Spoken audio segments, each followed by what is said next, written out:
right, cool. So I guess since we have 5 players, I'm gonna go ahead and I put in the chat everybody's free time wealth is what I have in there, and also we have 5 Pantheon dice. You start off a session with the number of Pantheon dice equal to the number of players. If the 6th player shows up, I'll add one in there. So free time is spent to enter scenes and sometimes to travel. Money is spent to buy items and services, and also sometimes to travel. Traveling is kind of a big deal in this game. You'll notice that the map in the set that I gave you has stuff in it. Pantheon dice are bonus dice that anybody can use at the table as long as everybody else at the table is okay with it. So, all right, we will begin. Let me get to the adventure here. All right, so I'm going to start off with Tony. So that's you, Vicky. That's why it's good to have the names there. All right, so Tony, you are in class. Tony is a college student, so Tony is in class. And what kind of class is Tony taking right now? Anthropology. Anthropology. Wow, that's deep. In the ground, it's deep. So you're in your anthropology. Can't even say the word anthropology class. You go to Central City College, I think it was. I named it very generically. And while you're in class, there's the teacher's up giving a lecture. It's very quiet. Nobody's really speaking or anything. And then all of a sudden, there is a scream from the central courtyard. Everybody in the class basically goes like, "What was that?" It was like, it's a deep, like blood-curdling scream. And everybody from the class runs over to the window to kind of see what's happening. I'm running outside to see what's happening. You're gonna run outside. Mm-hmm. Okay. Here's the thing. That, like out the door, yes. Out the door. So if there's a scream outside, you're just like, I'm going. I love it. He's a hero. What's that? He's a hero. Yes, yeah, she is a hero. It's fun. So you run like out the door. You run down the hall to the exit, and you run out. And actually, what you see there is you see a dead body laying in the center of the courtyard.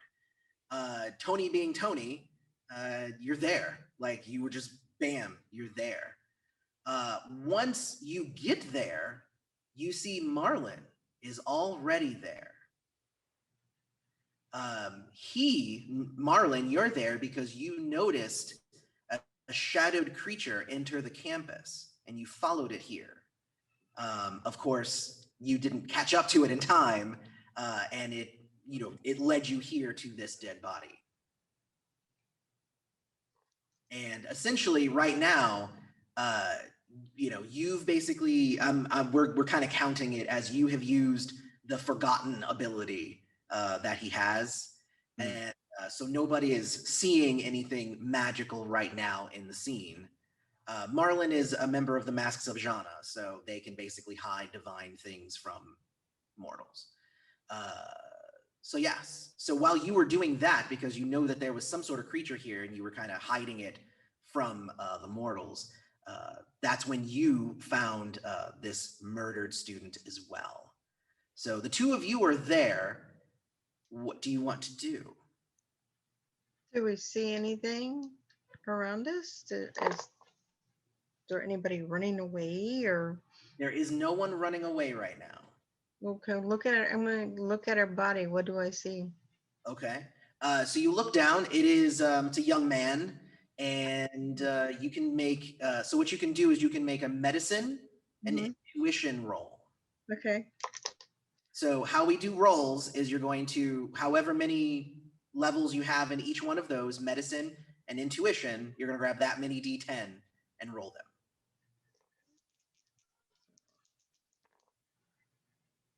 them. 1 success. Let me see. So you have 2 dice, and a success is 7 and above, and is 2. So you got 1 success. Right. Okay. Let's see what you get with one success.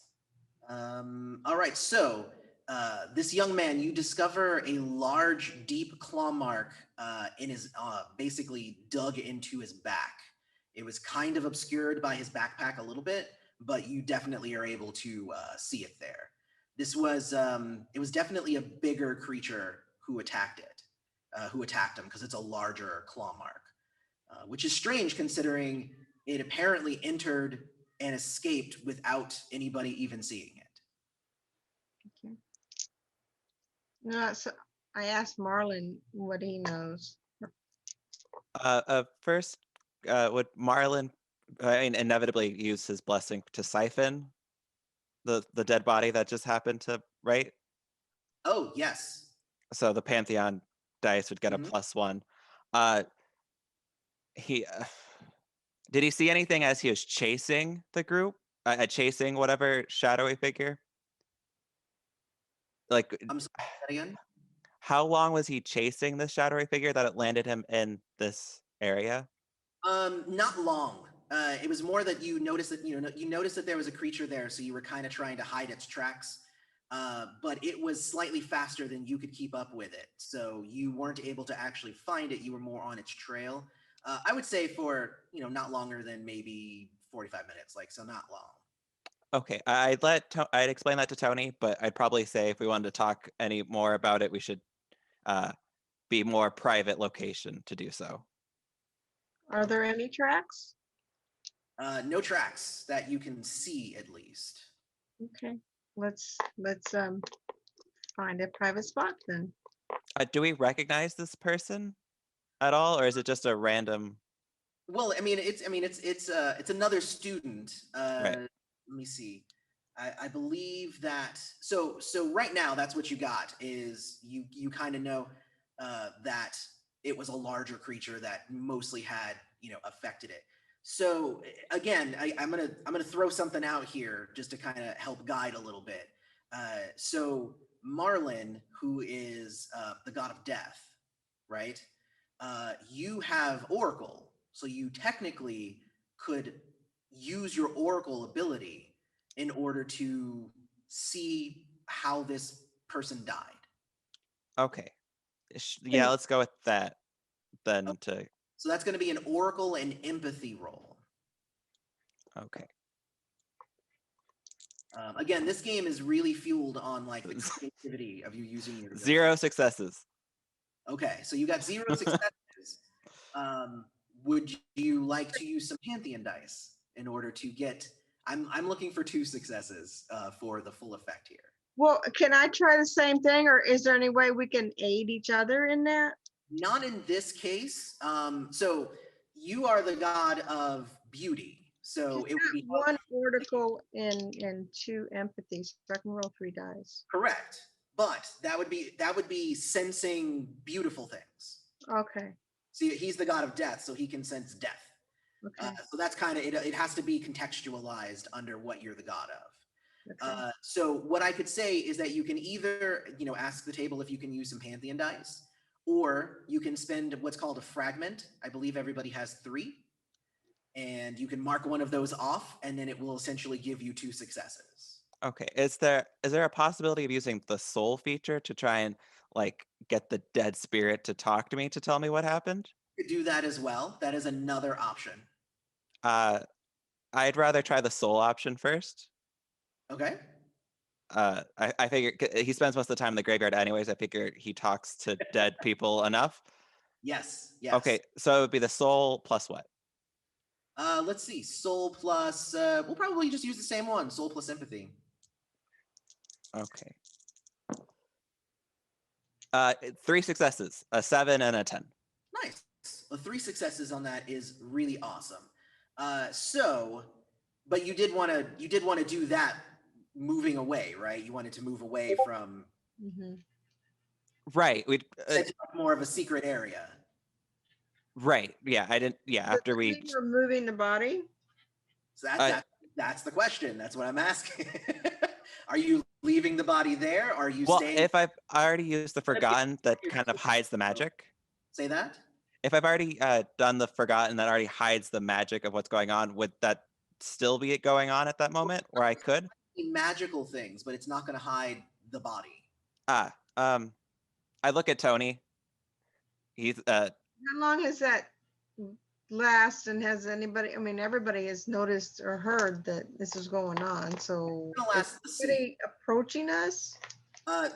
There's definitely, you can tell that there's like, you have a limited window here. There's Mhm. going to be people coming in your direction soon. Right. So and it basically, it lasts the scene, which is just Mhm. you know, whenever we say we're done with this, and then it will, you know, then it will end. So actually, hold on, I gotta do this. So the question, I guess, would be: is anybody calling the other characters, or is this more of a what are we doing? Well, I guess we would need to find a secret place or a secluded place and then call the other characters. right. All right, so you guys are leaving the body. Is that correct? You want to do your thing? Well, you already rolled it, so you can do that. You don't have to be right next to the body to summon the Okay. ghost. Okay. Okay, then yeah. So At this point, I'm not going to make you roll it again. I'm just seeing like, when is it that you want to do it? Because if you do it here, that means you're going to talk to him here, and that's probably not a good idea. right? So- No, after we got as much information we can get from the body, we could also do this at the graveyard eventually as well. So Okay. I'll probably go ahead and call Gabriel, since we're closer of the group. Me to him. Okay. So the question, so you guys go just off. I'll say you're in the same location. You're just like away from the body. So you're still at the college. Probably like the cafeteria, go and getting a drink or something to So calm down. So you're going to call, you said you're going to call Gabriel. Right. Okay. Call Gabriel. Okay. Gabriel, you need to come down to the college as soon as you can. Something's not right around here. I've been tracking something, and it might still be here or it might be long gone. Not sure what's going on. Oh, wow. Okay. So, well, you know, I'm right in the middle of a tattoo and I gotta like finish it up. Um, so I really don't want to, let me just finish this last line, see if I can hand it off to someone to finish off this tattoo for this person. And, yeah, see if I can, head down there lickety split. All right. I appreciate it. Appreciate it. So I in my mind though, between Marlon and Wade, I have like mad respect, but one of them I'm scared of, but I don't know which one. So that's what's on my character sheet. I'm just saying, you know. So right. So I'm kind of that's kind of like why I'm like, okay, let me finish this. Yeah. So I'm going trepidatiously, in other words. Gotcha. Yeah. Okay. Is there anything else that I have to do other than just get there? No, we're calling this the first scene, so you can just kind of show up, and then we'll deal with free time and wealth and all that stuff when we go to the next scene.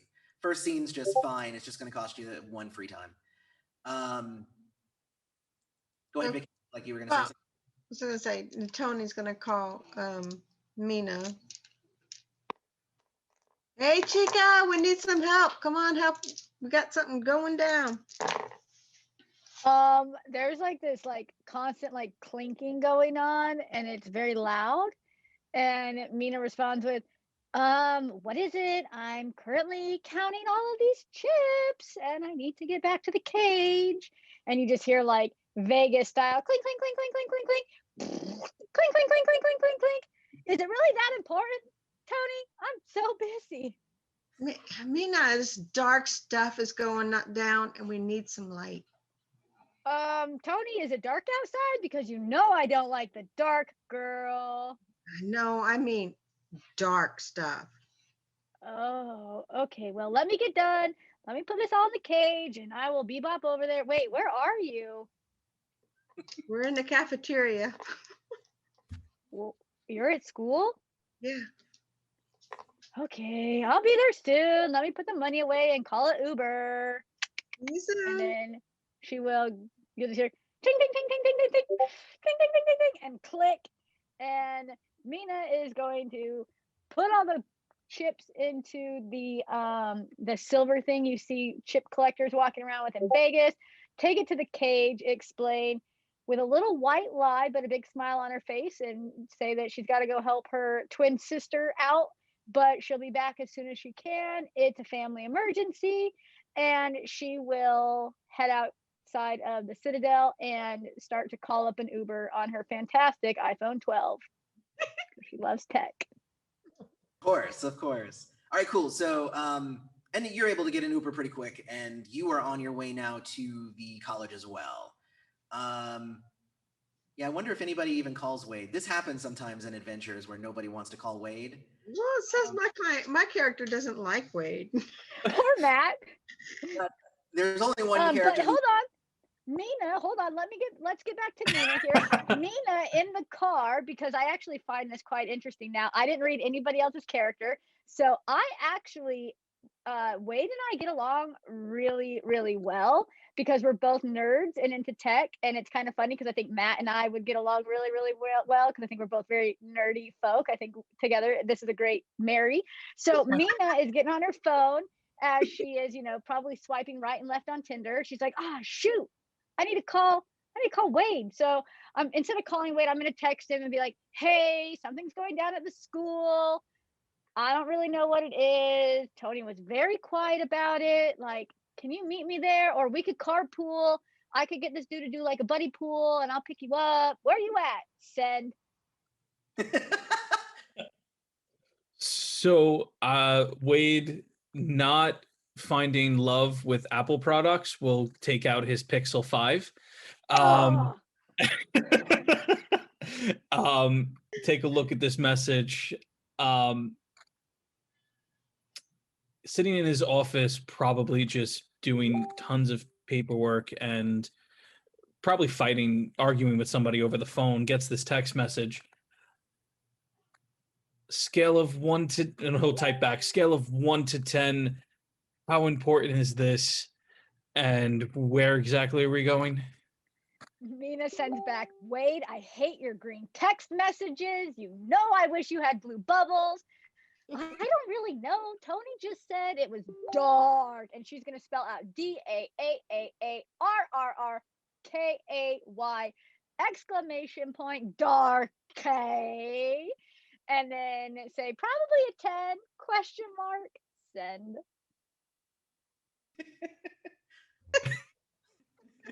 I will write back, we really need to work on your text messaging skills. I'll take the helicopter. I'll meet you there. I'm assuming I have a helicopter. I mean, she just writes back she writes back ... smiley face. There's a sigh. There's a sigh that comes from Wade as he gets this text message and is like, where's the chopper? Very cool. So what we're going to say there is that we're going to move into the next scene. And this is where, let's say you guys are in the, like in the cafeteria kind of areas where you end up meeting. I think that's a good plan for meeting up in the school. And again, Matthew, you already made your roll for Marlin, so I'm not making you roll again. We're just kind of moving it on to the next scene. So you can do it a little bit more privately. Yeah, 100%. You guys meet up in the cafeteria. I did post your guys' new, free time wealth, if you'll notice. And Tony, you have to take on a level 1 confused condition if you can. Okay. Tony is a drifter, and one of her curses is if she starts a scene in the same location that she ended the previous scene, then she starts to kind of get stir crazy because it's a thing. So PhD, man. Exactly. All right, so you guys get together. So I know what Marlin's going to do. So everybody shows up. I'm going to say Wade showing up causes a bit of a stir, hence with the, like, there's no helipad or anything here at the college. So, he has to like land like right off the college in like another open area, and everybody's like, whoa, what's going on? Pictures taken all over the place of him and all that stuff. But he eventually makes his way in. I'll say he's the last one to arrive because he kind of has to showboat a bit before he arrives in the cafeteria. Fix the rings, adjust the tie, sort of thing. Absolutely. Exactly. Of course, actually, hold on. Actually, because your presence is so announced, by the time you get there, there's police there and stuff like that, and everybody's kind of thinking that you have something to do with it. So there's a news reporter who comes up to you, and they're just like, "Are you here about the recent body that's found, Mr. Was it Olson? I'm trying. Elson. Elson. Mr. Elson." I have no idea what you're talking about. I got a text message from a fellow tech friend that she needed my help with something, and here I am. Dead body or not, I have no idea what you're talking about. Anybody who has like news alert, stuff on your devices or whatever, it's just like, Wade Elson arrives at college, closely after body found. It's kind of weird, like weird conspiracy theories and news articles all kind of going around. All right, so you guys are together in the cafeteria. Discuss and figure out what you guys are going to end up doing here.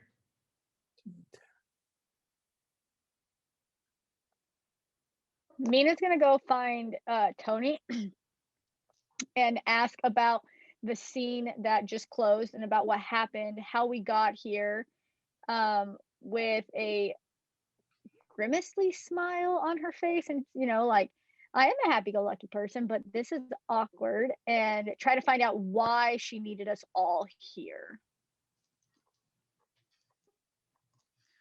Well, Mina, there's been a murder, and I only called you. Who'd you call? I mean, I'm probably the reason why the reporters are all here looking at Wade, and I was gonna bebop over there and try to save him, but he did this Wade thing and probably gave away too much information without knowing he was giving away. Yeah. I'm here for this at this point. I'm gonna say, yeah, you eventually show up. Yeah. Let's say you show up right in the middle of that statement. Oh God. Hi. Hey.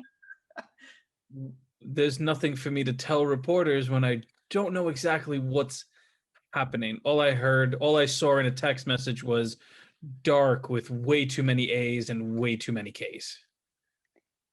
Well, we're not talking about my texting skills right now, Wade. We're talking about why we're here, Tony. I was in my anthropology class. We heard a scream. I ran out there to see what was going on. I met up with Marlon and he saw something. We needed to talk in private, so we called you guys so that we can figure out what's going on. Has Marlon at this time like deduced what happened? Like, is there anything that he has figured out, or is he still hiding with the body? So Marlon's there. Like, he didn't hide with the body or anything. I thought he went off. No. Yeah, that's what I was saying, is that he can, the body is being investigated and stuff right now, but you guys can, you can summon spirits and stuff without having to be right next to the body. It's helpful if you have the body there, but you don't have to be. Marlon, how are you? You figure anything out yet? Because I got to get back to work. Like, I really got to get back to work. I leave so much and the boss is not happy. Marlon gives a bit of a sigh and kind of looks at Tony and like, I wish you didn't call her because look what happened. But he goes, I was chasing, I saw something, death kind of follows me around everywhere. I saw something going on. I started chasing this lead, saw this kind of shadowy entity. It's faster than I am. I'm working on it. I'm trying to train my body up. Cardio is not my thing right this second. Sorry. And as soon as I let out of my sight, there's a dead body. I made sure no one saw what's going on. And of course, this is at a hush for the people that are still in the cafeteria to not try and, I tried to make sure I couldn't figure out what was going on too well, but we can talk to the spirit of the body and get some kind of information from it soon. Probably not in the middle of a cafeteria. Probably Kind of not. kind of But it's a good area for you guys to kind of regroup and figure out, you know, what right, your plan is. So. right. Oh no, we need to get moving. I'm antsy. We need to move. So you guys were able to see the student's face. We had asked, you know, do you guys know who the student was?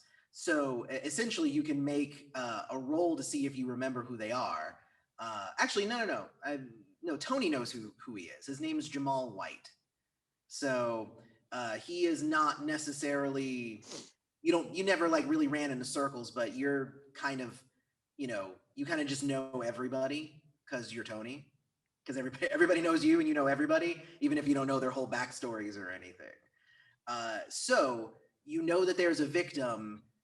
The next, there's a couple of different, avenues that you can go. Obviously, investigating the victim, talking to the victim as a spirit is a good, I think, first step. Does anybody else have any other ideas on what you might be able to do based on maybe your own contacts or what your divine power or anything like that? So I'm not sure if I can do this. Maybe. So it says under worshipers, I have a flock willing to do terrible things in my name, which I love.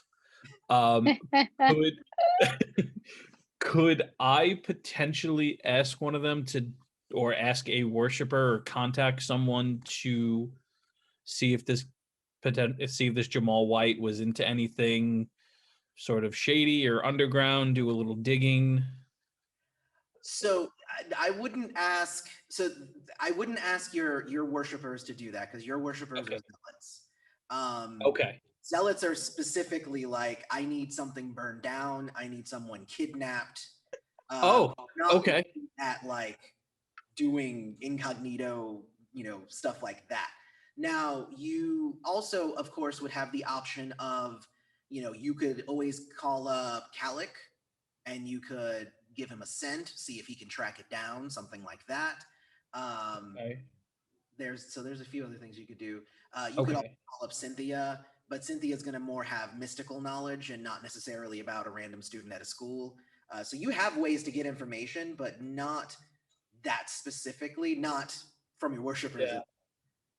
Let me say this. I'm sorry. Yes, of course you can ask them to do it. Right.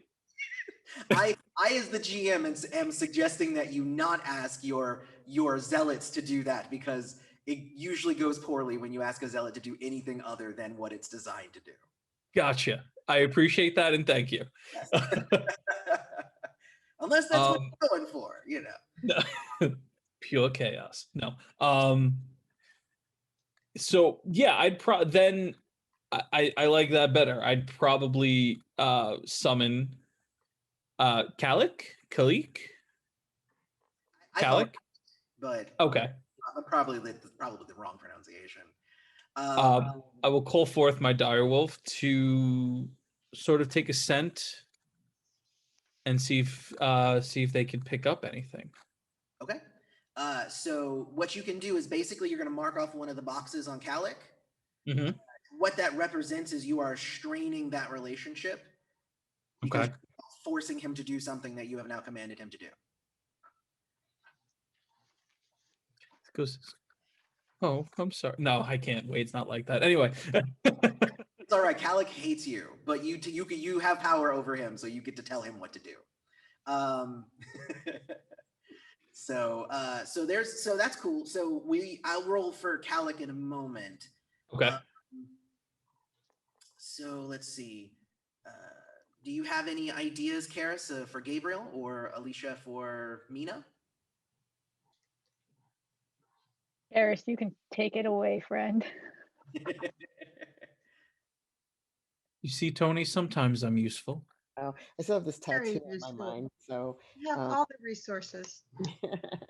I'm wondering what I can use to or if Marlon already did it. So Marlon, you called me here, which is like so interesting that you think somehow I could help out here. So I'm, and I know I'm like the person everybody goes to. I totally get that. And so I'm just trying to understand what you thought I could be um helpful. Oh no, uh-oh. Sorry, I think I'm having an earthquake literally in California. Hold on. Oh no. Oh no. Hold on. Okay. Stuff was just moving and I was like, okay, that's not right. Okay. So I just had to say that was like in my real life. Okay, so now back to Gabriel. God. Marlon, I'm having an earthquake. What do I do? No. Right there, I thought you were in character, and I was like, I wait a did minute, too. what's happening here? Yeah, no. This- I live in LA and we've had sort of some issues. I mean, some earthquakes. All right. So now back to us being on campus. Marlon, you called me. You know that I'm always busy kind of like tatting up people and but I'll always come to the aid of folks. And I'm just wondering kind of you know, I know I think I can do it, but have you done it yet? Have you talked to the spirit of this person to find out kind of what happened? No, I hadn't yet, but that's what made you come to mind as a person. You're the one that typically talks to them more closely than I. I talk, not, they don't talk back most of the time. Oh, I see. I see. Okay, so I can do that, right? Like I can it says something about that. Are you gonna do this in the cafeteria? Yeah, I'm not going back to that dead body. I mean, I do dead people, but not like that. No. I think if Can we we could go somewhere else and before you be invoking spirits? I mean, this is the cafeteria for goodness sakes. There's students around. Well, he just sent a wolf. It's not mealtime right now, so it's mostly empty. Okay. You know, Is Wade's dire wolf like visible to other people? yes, it mostly just looks like a shepherd dog, unless Okay, unless it like lets itself go, like Right now, it's just like disguised. got it. Because a body with claw marks and a giant wolf sniffing around just makes it more chaotic. He's already suspect. All right. No, he is like a little shepherd dog. It's cute. So so Gabriel and Marlon, I'm gonna say you two will go and you'll summon the spirit. So Wade has Calic. I'm actually just can you roll 4 dice for me, Matthew, for Calic? Sorry, other Matthew. Sure you're running into this a lot. No worries. It'd be different if one of you went by Matt. Then that would solve everything. I Or you can have to call them by their names, Marlon and Wade. I can go by I can go by Matt. I am very easy. Whichever. Yeah, whatever. No, I mean, I guess I could just call you by your character name. It's weird. I like to address people as people. So you said 4 dice, right? Nice, yes. So that would be 3 success. 3 successes. Okay. So I'm going to say with 3 successes, I'm going to say Calic immediately was able to sneak in, get the scent off the body, and is able to track it. He says that he's able to track that scent to that student's room. Well, we got a trail. I'm not going to have much time to really help with all of this, but we have a trail. We can get him to the room, and let's finish this quickly, shall we? Let's go. The room might be a better place unless the police are all over it already. So, Right. Okay. According to Calic, there's nobody there yet. So Let's hurry. no police there yet, at least. The whole time I'm running damage control with my PR, trying to, yeah. Do we need a GPS, Mina, to the room, or do we know where this room is? Do we know how to get there? We have a trail, so Calic knows Okay. exactly which room. Yeah. So Yeah. you guys totally you head there. I'm gonna say it's part of the same scene. I'm not gonna count it as a different scene since we haven't necessarily done anything where we were. We're just moving locations, but within the same span of time. So when you get to his room, let me see what happens here when you get to his room. You find his room ransacked, actually. Hmm. Someone wanted something in here. Somebody went through his room. It's not the cops, otherwise there would be yellow tape and whatnot. So there's definitely something went through his room.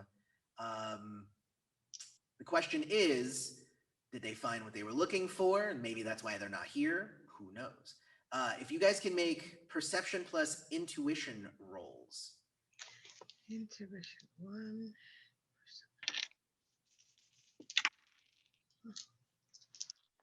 Essentially, you're trying to see if you can find something where maybe I they got 1. thing. One. I got 4. Wow. Nice. Did anybody else get more than 4? Like, Just one. Yeah. ridiculous. All right. Well, with 3 successes is actually what I was looking for, since you're looking for something within the chaos that is there. I'm going to say that you search the room and you find a shoebox hidden behind a mini fridge. That definitely seems like there's something in there, Mina. Well, yeah, Alicia, but Mina.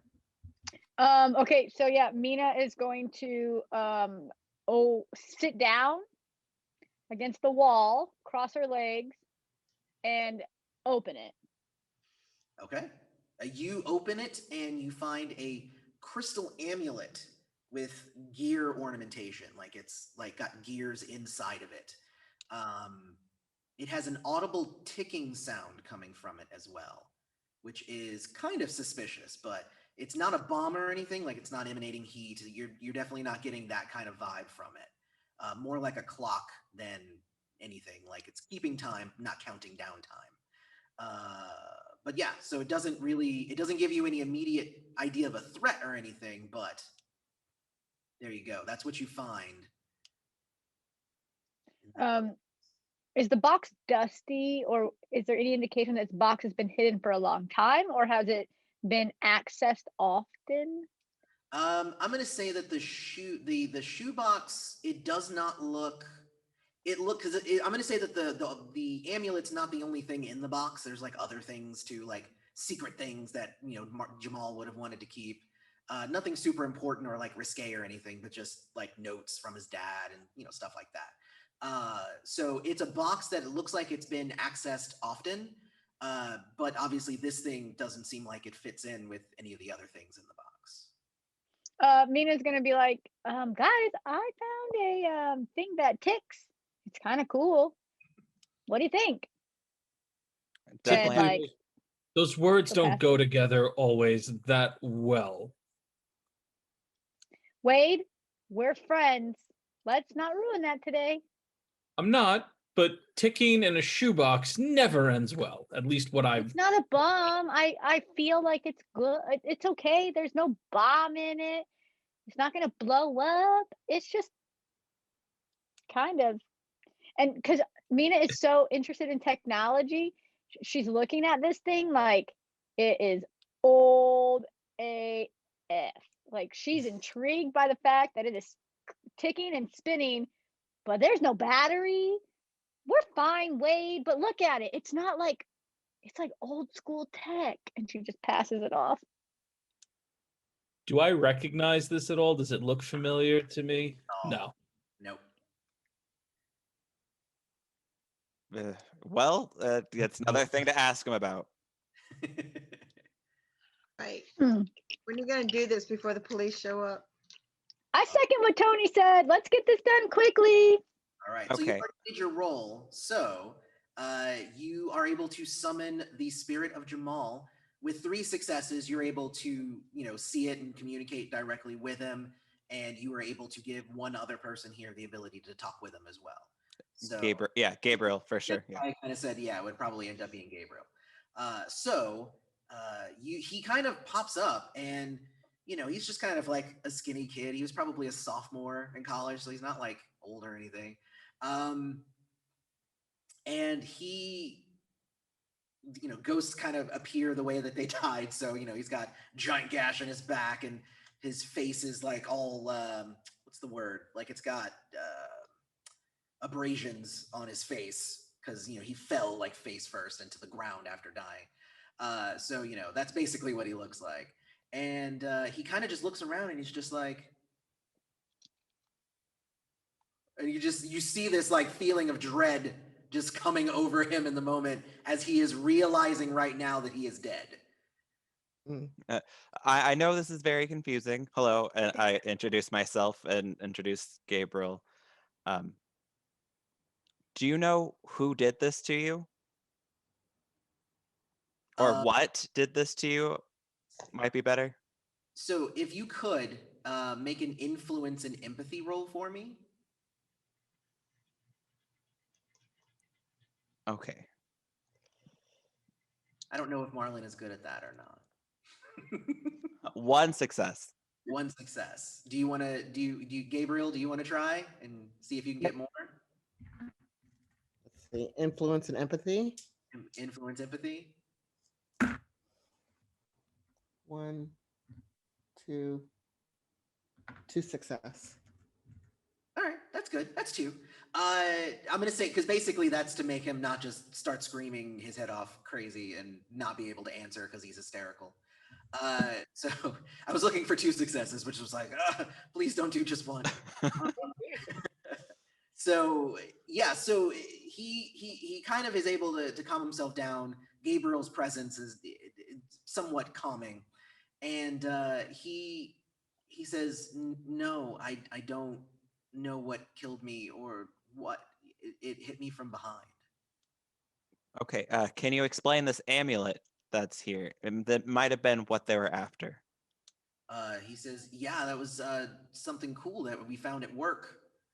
So I kind of took it home because I wanted to like check it out. I wanted to look it up on the internet and stuff. So How long have you had this? what? How long have you had this in your possession? He says I brought it home yesterday. Okay, where do you work? Yeah, where do you work? He says I work at Gizmos and Junk. Tina just laughs because she knows that it's junk. And I'm actually intrigued by the whole thing because it looks very artistic and very like I'm just kind of really intrigued by it. So Weirdly beautiful because it looks really old and really new at the same time. Like it's weird. Did this recently come into your store? Yes. Oh, do you know who brought it in your store? Were you there when it was No, not. I wasn't the one who did it. We get a lot of like stuff. We get a lot of junk in our store, and this was one of those weird things. I'll look to Gabriel. Any other question? He's like, I think we've got a lead. Yeah, the only thing I'm curious about is well, one, how often do you take stuff out the store, dude? That's just like help me understand, like I'm just gonna take it. I mean, did you purchase it or did you say I'm gonna take it and then bring it back? Like, I often take stuff out of the store. Sometimes I bring it back, sometimes I don't. It's a lot of the time it's just junk anyway, so I use it to take it. I usually use it to practice to taking things apart and putting stuff back together and whatnot. He says I didn't ask to take this, but I didn't think anybody was gonna care if I just brought it back, later. I wasn't right. So have you had time to fiddle around with it? I mean, look at it, take it apart. I mean, I know maybe not. No. Brought it back and he put it in his hiding place, and then he had classes, so he went to go handle his classes and whatnot. So he was not able to actually sit down and look at it yet. So he hadn't had a chance to do that. Okay. He's getting really sad and lamenting at the fact that like this is the thing that led to his death. Marlon will go. I got 2 more questions for you. I think probably just 2. Anyone you need to call for you, girlfriend, family, let them know anything. Final message. He does say, he says if you could call my dad and just let him know that what happened, but otherwise no, that's pretty much it. Okay, the other one. Anything you don't want a police or maybe family members to find in your apartment? You're a college kid. I know. Just got to be careful of that stuff. He says, sadly, I'm incredibly boring, and I actually don't have anything like that. So, Wow. I mean, hey, you stole once and you saw what happened. So I'm just saying. and with that, you release him to the afterlife, knowing that Yes. it's his fault in the end.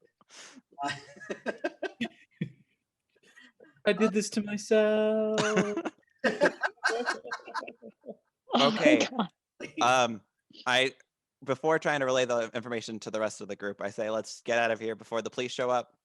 Okay. We get the contact for the dad. That's a personal thing for Marlon to do later. Yeah. Dad's number somewhere in there. Yeah. Yeah. So just to give everybody a chance to do something in the scene, Vicky, I don't believe that Tony has done anything like super active. Is there anything that you would like to accomplish before we move on to a new scene? Even if that's just like calling one of your bonds or attachments and asking them to do something. Just do you want to initiate any action?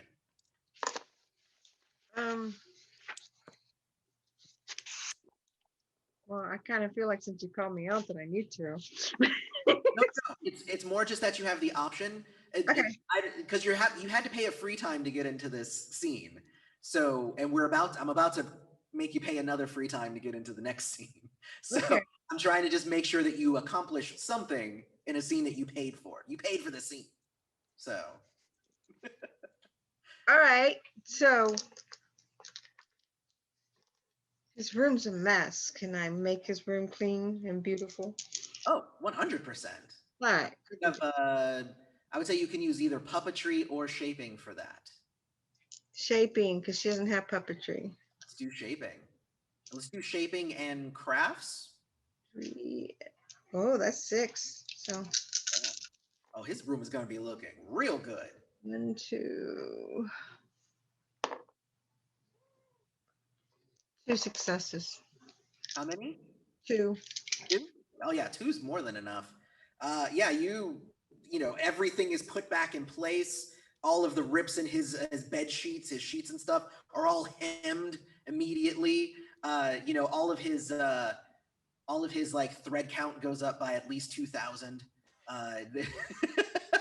Everything is just the best quality ever in his room now, and it's pretty awesome. Like people will walk in there and think that he's a millionaire, but obviously he was not. But that's the power of beauty. I love it.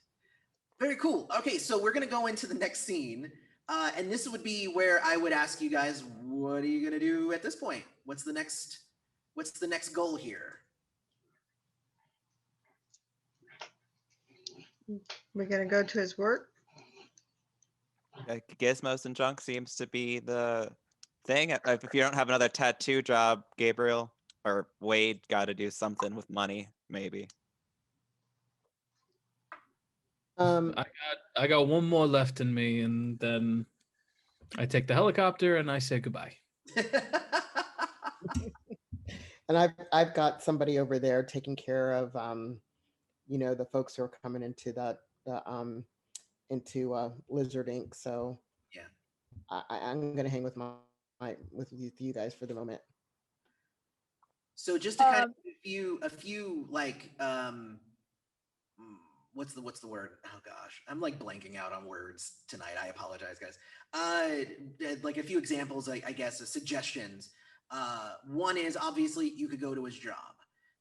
Second is you could spend a scene maybe doing some research on the amulet. You could Wade specifically could go talk to Cynthia to get possible information about the amulet. Let me see. So because there's ways. Let me see. Yeah. Yeah. So I mean, so there's things that you could do.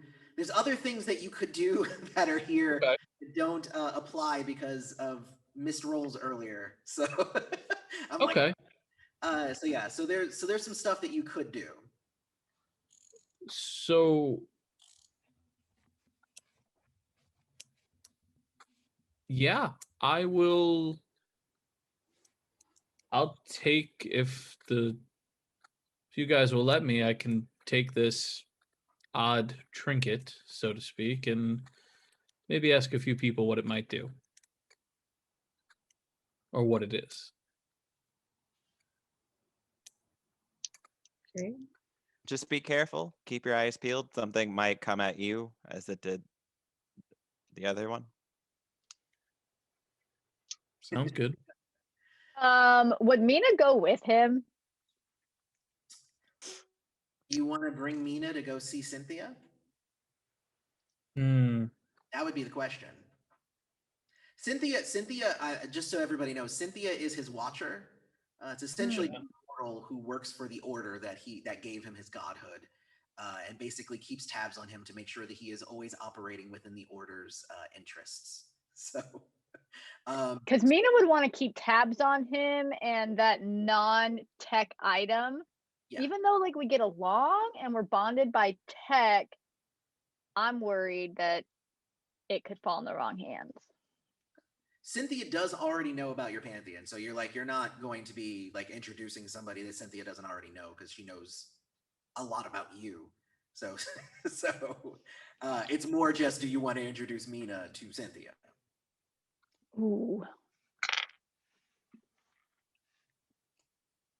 No hard feelings, Wade. It's not really me that you should be concerned about. I don't know how you're going to be received, but sure, let's enjoy this chaos. Come with. Sounds great. All right. She smiles, skips out. She's stoked. She's real stoked. Let's do this. We're not taking the helicopter though. I'm gonna order the limo instead this time. I rolled randomly. I'm actually, because this is the first time that we're actually moving to a different place in the scene, so in the game. So right now you guys are at the college, which is, I believe, is 0.28. Tony, can you tell me? Can you confirm that? Is your 0.28, or does it say it on your thing? Oh no, it says it on the map here. So here we go. 3-7. 3-7. Okay, so I just rolled 6-8. So 6, 8, which is, that's technically your, so I'll do 8-6 then. All right, because there's nothing. No, that's something else. Oh, now I have to re-roll again. There's already stuff there.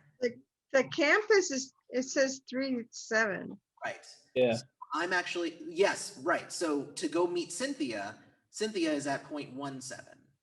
So that's what I'm doing. Which actually means it's not going to cost you any additional free time or anything to go there because it's nearby, which is good for you guys. Yes, it is. So, because that's part of the fun is like if you're operating over here and it's like, oh, I have to go all the way over there, you might waste all your free time and money just trying to traverse the city. But it might be super important for you to do that. Sometimes it's not. So sometimes you're like, you know what? I ain't even got the money to go there. Somebody else go there. All right, so then now you're going to be at 1-7, which is just a couple of spots over. Cool. So that's Mina and Wade. Who else is anybody going to be going to? I know that we had said, is anybody doing research on the thing? Or Yeah. on anything? Well, yeah, we could go to the library, but don't I need to change scenes? Change locations? So yeah, well, the college isn't going to have a mystical library anyway, I don't think. So like if you were going to hit any library, it would likely be a library that one of you guys would have. So I don't think any of you guys have the library blessing or anything.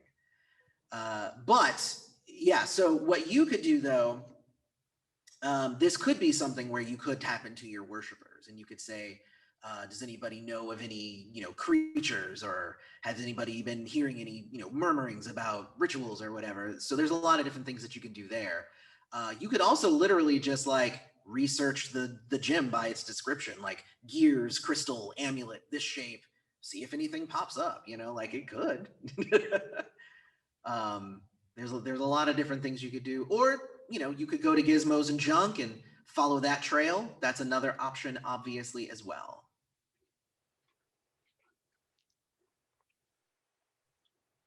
Gabriel, Marlon, what do you want to do?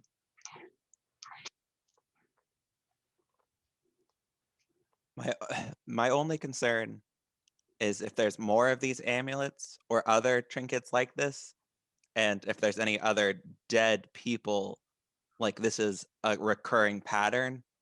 I don't know everyone that dies. I just happen to be around a lot of it. So it might be worth a call to a cemetery or a funeral home to see if there's other like-minded cases going on as well, because that might provide us with a bigger ring of other things going on. Because this Gizmo place could just be it happened to be one here, or it could have been this is one of 10, and this is just the one body we found. That's true. Right. So we can go to Gizmos. I would like to probably make a call to make sure that there aren't more bodies like this winding up around here. Okay. And do any of our minions or followers, do they have the ability to do that research for us? Yes. They're not as good at doing it as what they are designed to do, but they can do it. Yes. So I only have the graveyard and the gym. I could wager calling the graveyard to see if they buried any bodies that match the similar death description, but that would be the best I have. Yeah. Which I would say at this point. And the local gangs. I guess I also have the local gangs. Right. I mean, you do have the gangs. It's a question of so I guess would your gangs be helpful in this situation? I don't think that I see where they would be useful in like tracking down a creature with giant claws. Well, maybe the allocation of acquired goods is something a gang could be about. Okay. And see how do we know if gizmos and junks is it just typically like a goodwill-esque, you just drop off the stuff, or how do they acquire their items? Do we know that? So yeah, it's a quick like internet search. Gizmos and junk is like a repair. It's like a repair place. Like people bring their phones or laptops or whatever there, and they get them repaired. And sometimes people come back for their stuff, sometimes they don't. But yeah, it's just the name is more just to be kind of funny and clever. They do deal in junk, but sometimes they have gizmos. So yes, it's the weird way to say that. I'm interested in going to Gizmo and whatever the heck it's called, Gizmo and junk. Yeah. So Bill wants to go to gizmos and junk. Yeah, could I make a call on the way to the graveyard to see if there's any? Yeah. I'm gonna say that there isn't any other reports of something happening like this recently, at least. Okay. So yeah, I'm not gonna make you strain it or waste your resources or anything like that. It's a pretty easy call. So cool. So you guys are gonna go to Gizmo. Yeah. Go ahead. Yeah, I'm curious if there's more of these billets at Gizmo and junk, and Jamal maybe took one, but maybe there's more than one. Well, I guess that would have been a question to ask. He did not mention that there were more than one of these when you guys had a spirit there, at least. So, but we could see if that same person dropped off more than one item at a different time, or if we know who dropped it off. Yeah. Right. All right, so 4-8 is actually where Gizmos and Junk is. Isn't that nice? That is also right there next to the school, which actually makes sense within the context of the story. Like, obviously, he got a job near the school because that's where he lived. So I just find that funny. Like, it's just all working out. It's like everything's happening right here in this part of town. All right, cool. Well then, Tony, are you gonna go to the Gizmos and Junk as well? Yeah. Okay. All right, let's do Cynthia's scene real quick with Wade and Mina. So you go to this building. It's like a business building, like at least 20, 30 stories tall. It's not necessarily in the business sector because it's over here by the school, but it's basically one of the many corporate buildings that work with under Wade's dad, essentially. Wade is he's a tech millionaire too, because he made an app. That's how he made all his money. But his dad actually owns a lot of the actual corporation that runs it all. And that's where Cynthia ends up running her stuff. So you guys go up to about, I think it's probably like the 25th floor. and you walk in this huge office area, and there's the receptionist there. How does Wade ask for a meeting with Cynthia when he didn't call ahead or anything? You guys are just showing up, so. Is Cynthia around? Well, yeah, I guess that's a good way to do it. The receptionist obviously knows you. I was just thinking. I was just like, well, actually, yeah, that makes sense. She says, yes. Let me make a phone call, and she calls. A couple of minutes later, I just walk. Yeah, Cynthia comes out. Okay, well, you just go back anyway. Okay. I just go back in there. Mina's eyes are huge. Like, what is he doing? He asked for somebody and now he's just walking. Does she stay? Does she go? Like, she's very just like. Yeah, she's the receptionist is just like, but That's okay. You just go. So yeah, you go to Cynthia's office, and she's sitting there. She says, "Oh, hi, Wade. To what do I have the pleasure of your appearance in my office and off hours?" Well, seems to have been a ruckus at the school that I was called to by my friend. I've had to make several phone calls to get people to stop talking about you arriving in a helicopter right after the dead body. Well, had to be a flashy entrance. Didn't know there was a dead body. Whether you believe that or not, that's immaterial. Did not know there was a dead body. But we found this, and I'll put the item on her desk, and know anything about it because I don't. Because I really don't. Let me see. Let me see what she knows about it. Let me read.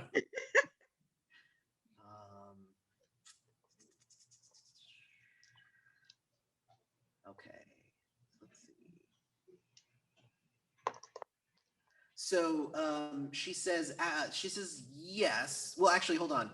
You have to strain her relationship, and then she will tell you information. So make sure to turn off her sheet there. Can I use loyal servants to not? Not with her. Not with her. Okay. You can do that with worshipers, I believe. Oh, yes. Okay. Yeah. Yeah. She is the opposite of a worshiper. Right. Okay. So yeah, so if you strain her, she says, yes, this is an I've really only seen these in some of the old texts. She says it's connected to some strange monstrosity. Oh, that bodes well. Doesn't it always? She says I don't have all of the information, but let me take a couple of pictures and I can send it along, and I might be able to get you some information as quick as possible. Avoid using Twitter. They don't like that stuff on there. Of course, yes. She rolls her eyes. Big roll. Yeah, absolutely. And actually, like Mina might actually be annoyed because Cynthia has yet to even acknowledge your presence. Like, I'm curious about that. Like, very much so. And if you would have seen it in the feed, I was rolling my eyes at her. She literally doesn't care that you're there. So I told you. Go ahead, Wayne. Sorry. No, I told you. She's, she's Cynthia. All this time. But yes, no. So let me see. Hold on. What is the information that she would have been able to get for you? I'm trying to find that stuff. Blah. But she does know. She knows off the top of her head that it's only one part of a contraption that she believes. I'm just gonna say that she doesn't send it off to somebody else. She just knows this information. Yeah. because we're already past the 1 hour mark and we only have 2 hours. So I'm gonna say that she remembers that it's part of something. Like she's like, there's inscriptions here. I'm pretty sure that these words mean prison. So these While are that's used. going, Oh, go ahead, sorry. Matt. No. While that's going on, Mina is going to text Tony that it is one piece of an item. Something about it means prison. Go to the job site and dig around in the junk. On it. And you know what? So Did you have? Go ahead. this is meant to hold something or someone or some monstrosity. Is that what I'm starting to recognize? Yeah, she says yes. Yeah. Fantastic. Oh, That's what I'm getting from it. Mina, can I use my stroke of genius? You can. What are you using it for? Maybe I don't need to use it, but like right now, because you aren't making any rolls right now. Can I just have my epiphany moment and like look at Wade with like big eyes and say, Wade, what did you just say? Repeat it. And she's looking for the monstrosity, keeping something in. And when you say like whatever you say, about it, Right. Mina looks at you and says, what if the kid released a demon or a monster? And now we have to get it back in. And she looks at the other lady and says, I'm so sorry. I get a little excited sometimes. Believe it or not, her tech skills are extraordinary. Yes. No. I'm sure.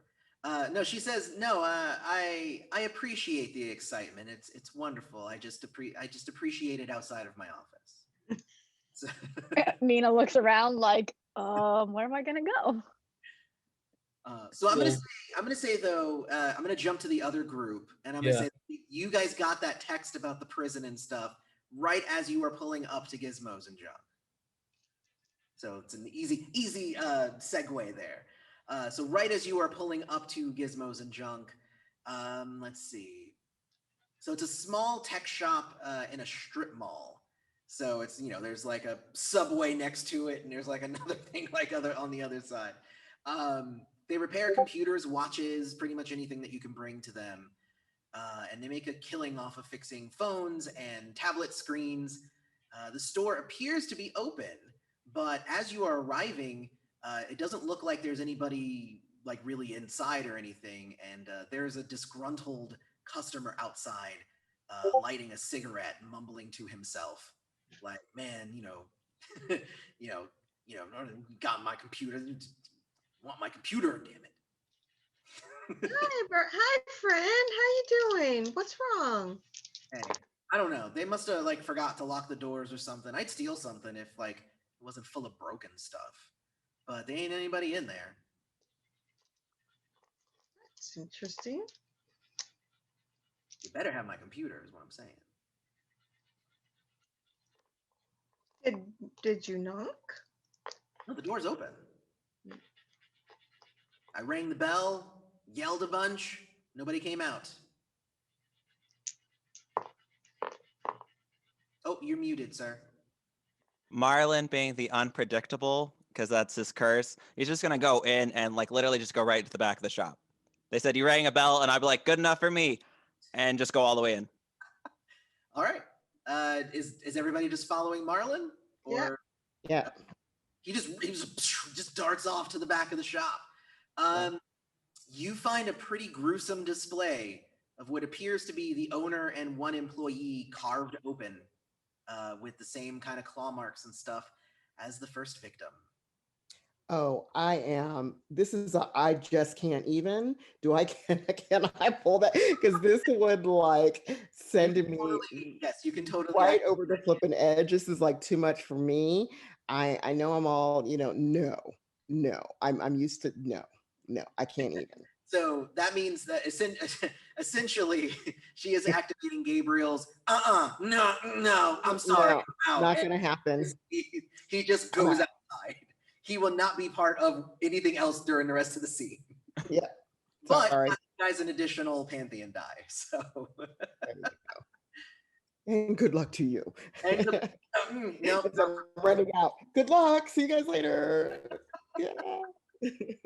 I'm gonna say like you're just outside with the guy smoking. So like you didn't like leave, but you're just like, I can't be any part of that. Yeah, no, I'm not a smoker. I'm about ready to ask the dude for like, do you have any more of those? Seriously, I'm like, he's a friendly smoker. He'll give you one. yeah, I'll take the cigarette. I won't light it. Bond. It'll be great. Yeah. Okay. All right, cool. So that's what you guys see. What do you want to do? Well, Gabriel would have helped to talk to the dead, but I guess I can try by myself this time. Yeah, just kind of shrugs. She's like, "That one's on me. Could have done this a little bit smoother." I guess I'll. Well, do you want to check the bodies? Yeah, I'm gonna do investigate the bodies. Medicine and knowledge.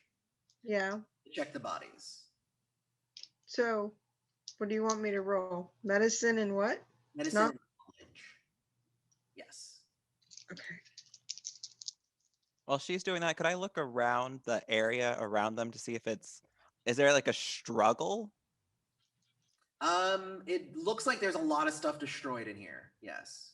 I got 2 successes. Wonderful. You are able to tell that they are recently dead, like within the last 12 hours or so.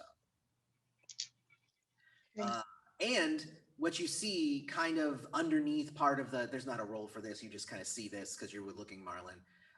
Like kind of underneath part of the broken desk, you see a box. It's like about like that, like a nice sized box. And it's a gear box. It's like ornamented with like gears and stuff all on the outside. It is open. So there's that. If you look on the inside of the box, it looks like there's a notch where something would be placed. The same kind of size as the item we have, or the item that we don't have? Okay. Correct. It looks like that's where that amulet would go. So we take this? Yeah, sure. He kind of looks a little confused. Should we try and find the guy's laptop too, or whatever his computer was? If we get it, then he won't come back here. The door. I'm screaming through the door. Get the dude's laptop. He gave me a ciggy. All right, we'll quickly try and find his laptop, because if he doesn't come in here, then he won't find the bodies, and we won't have more police. Okay. So then, if you guys are going to kind of look for his stuff, you're going to end up having to go through like the records and stuff. Right. Is there also any cameras? Can we research and see who bought the stuff in? Definitely can. If you check the cameras, so Marlon, if you check the cameras, you find out they're not connected to anything. They're there just to get people to not steal things, but they're not actually connected to anything. It's like, I got some of those. Exactly. Yeah, I got some of those. All right, cool. So yeah, if you want to check the store's computer, who's doing that? Tech plus stealth roll. So whoever has the better roll for that. Tech plus stealth? Yes. Well, I have 0 tech and I have 2 stealth. So I just got 1 stealth, 0 tech. We're not the tech people at all. That is correct. But I got 2 successes. Hey, and hey, 2 is what I wanted, so it's fine. With that, you were able to find the store's sales history, and you're able to find that guy's stuff. You also find that they got a new shipment in yesterday from Egypt. And the order is marked as Ancient Gearbox. Ancient Gearbox? Ancient Gearbox, correct. Okay. So this is not something that somebody brought in. It's something that the owner ordered. Like he got it from a seller online. Okay, so I'm going to snap a picture of that and send it to Mina. That's a great idea. So we don't have to steal it. But you are able to I find feel like pretty easily. It looks like they did, like it was the last thing that got repaired before they were murdered. Nope. Is there any other items from Egypt that came along with this shipment, or was it just this one item? Well, I mean, there's a bunch of like there's other tech and stuff, but nothing like this. Nothing like that. Nothing. Just really quickly, is there any really cool tech here? I mean, not really. Okay. It's kind of there's like some. Well, I mean, so for somebody like who's taking an archaeology class and stuff like that, like there's some kind of older stuff there, like old machinery and stuff. Like he was kind of ordering stuff. He was going to try and have like kind of an old style like sale or something, and so he was going to kind of take some old style things, kind of price that, like fix them up and then sell them, like resell them to like for expensive stuff to other sellers online. I'll keep a note of that to let Mina know. Trying to repair that bridge between us, because There you go. There you go. Is there anything else that I needed to on this stuff? No. Okay. But yeah, we give him his laptop outside. Yeah. Tell him not to worry about it. Very cool. So cool. All right. Well, I'm going to say that Mina and Wade, you guys end up getting that message as you are leaving Cynthia's office. And that. Go ahead. No, I'll look at Tony. Should we talk to the bodies to figure out what they released?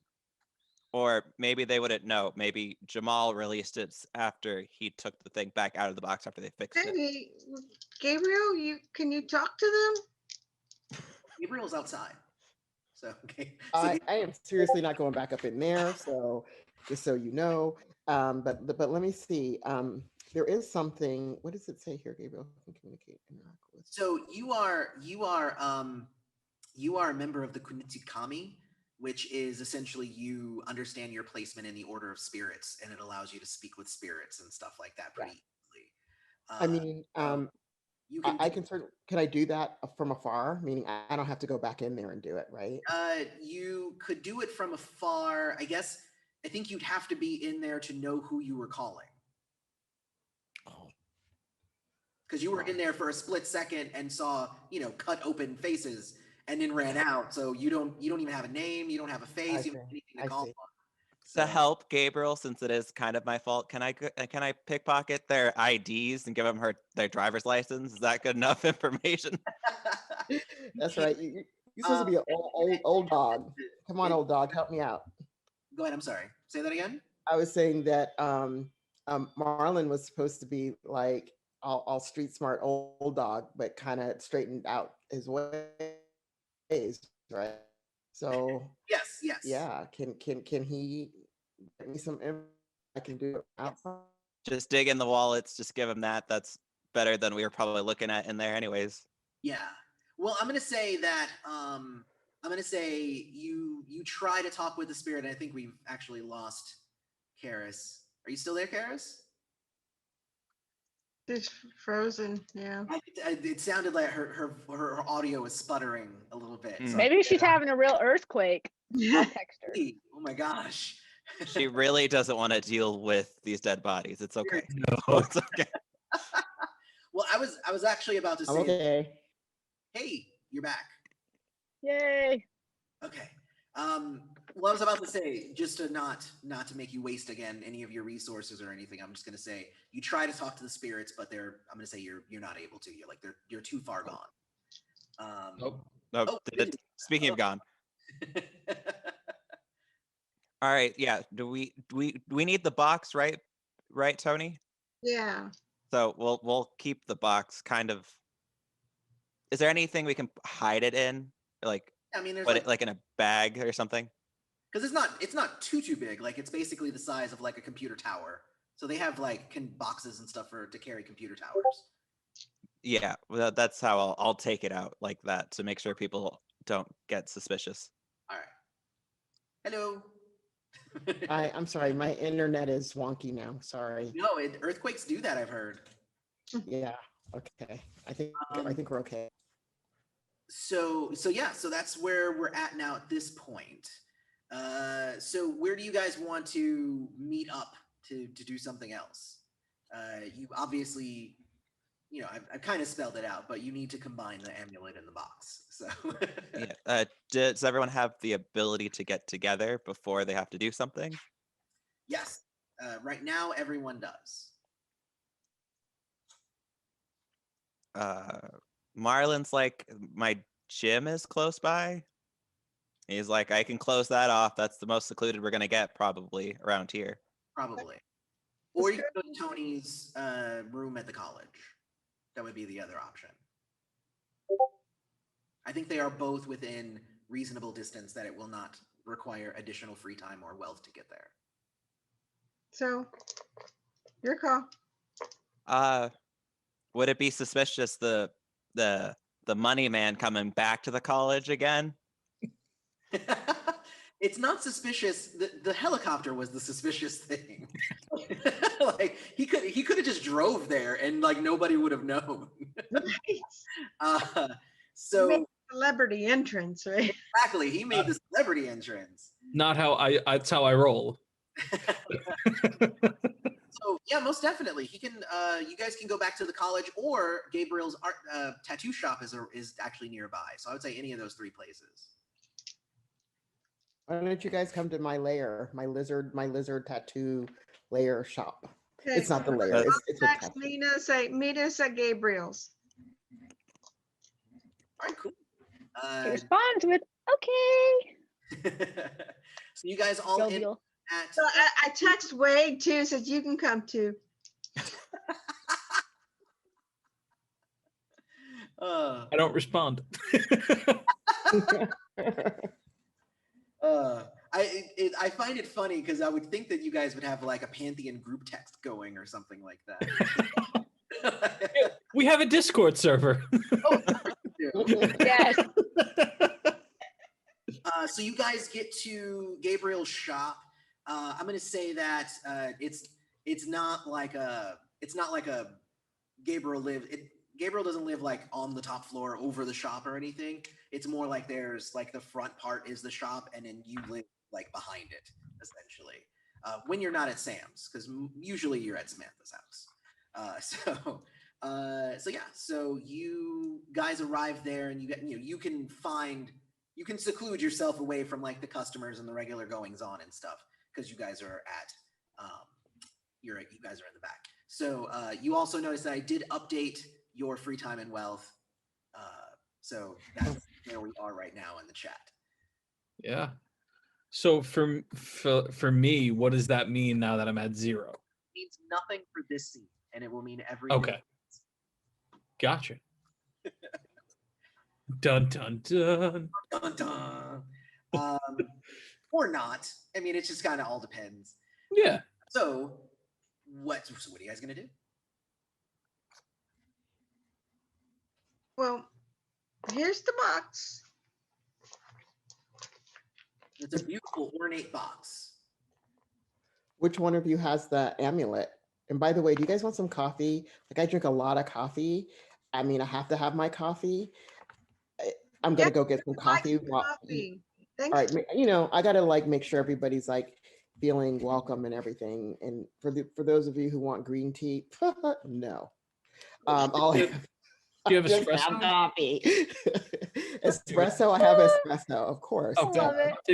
I'll take espresso. That sounds good. No All right. protein shakes, probably. No. No. Like, dude, seriously. Heavy cream, Gabriel. Yeah, I can do all of that. I'll make sure you guys are all hooked up with some coffee. For those of you who are wanting these exotic, I don't know what, the protein poppy poopy, I'm just going to get you some water. Is that okay? Water okay? Water's coming great. out the tap, so just get over it. Okay, so now, now who has the box and who has the amulet? So Mina, I believe, has the amulet, unless you gave it back to Wade, and I think Tony has the box. Actually, Marlon carried it Marlon out. has the box. All right, Marlon has the box. Well, I Yeah, I take guess it Mina out of would the have it. I take it out of the computer box, the little box. And then yeah, and obviously again, when you look inside the gearbox, there is a notch there that you can put the amulet. Does the gear like get excited? Does the amulet get excited as it's getting near this box? Yes, it starts ticking faster. Oh, And then the guys. gears on the outside of the box start kind of turning slowly, but not quickly on the box. Mina rushes to the box to like experience this, and she's just got a big bright smile on her face and is like amazed by the workings of the gears, and just gets it closer and closer and closer to the box. And now she's just holding it next to the box where the gears are turning in fascination with what's happening. Marlon No. immediately. Oh, sorry. No, go ahead. Marlon immediately hands the box to Tony, and he kind of like gets into that like I'm a fight something stance. He's like, "Hey, as soon as it goes in, we might be fighting something," and he's just like ready to punch something. Yeah. Does nobody remember when I said ticking in boxes never end up good? So let's just be mindful of that. He's like, "That's why I got these up. That's why I got these up." And I'm kind of real curious why somebody hasn't Might mess up your pad here. don't be messing up my pad. I mean, I can go outside and get the tattoo gun and maybe that might like kind of serve as a weapon, but I don't like that kind of, that's not no. So but I am very curious about did anybody take a picture of this and then and I have to talk to my tech people, but Mina and Wade, I mean, can we look this thing up on the internet, the box part with the amulet part, and see kind of if there's any kind of information about it? I mean, that's what Jamal was trying to do. Yeah, and also I would like to get the name of this where they ordered this stuff from and see if I can Google the company or the owner, whoever sent it to these guys. Okay. From what we gathered with Cynthia, this holds something. Correct. I think we put this together and one of two things happen. Nothing. Or we're either A, going to release and fight something. I don't think I think those are the only two options here. We know what it does. It Or holds. something was already released because it killed these Right. guys. So Well, this could do nothing. not necessarily. The people could be chasing after what was in this box and wanting to release it, and we're about to do that. Or Jamal Right. accidentally released it, and we got to put it back. So we could be the problem here, not Jamal.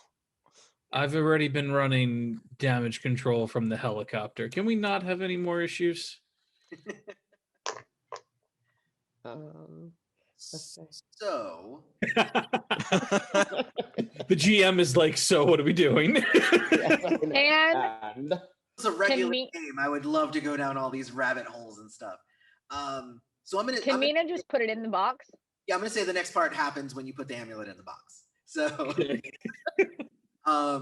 so when you put the amulet in the box, what happens when you do that? Oh yeah, okay.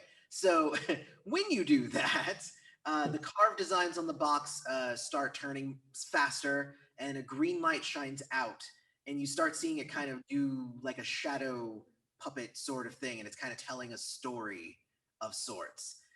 And if you guys can perform an intuition check, I need 2 successes for you to interpret the shadow message along on the wall. 2. And I got 4. I got 1. I got I nothing. got 3. 3.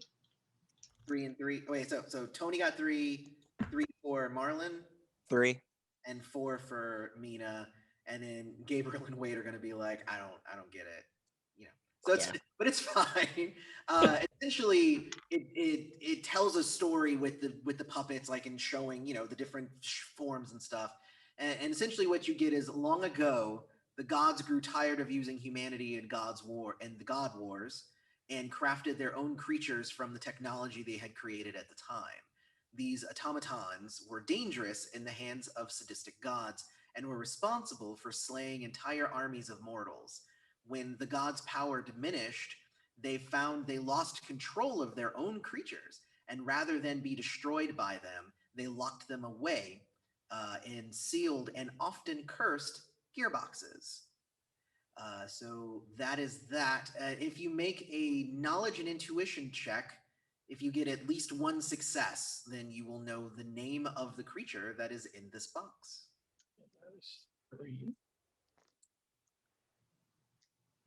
I got one. I got 3. I got 4 because I got a 10. Oh, Woo! Oh, yeah, I didn't 3 know as that's well. what a 10 was. I got 4 Yay. then. If I got a Yeah. 10, I got 4. Yes, 10 is 2. 10 is 2. Oh, cool. I got 4. That means I got a lot more successes because I keep rolling a 0 over and over again. Stop it. No, I'm joking. You know that the name I got 2. is the Slicer, is what What? this is called. So from just kind of looking at the box, and now you can tell basically by putting the amulet in there, it is now primed to entrap the automaton again.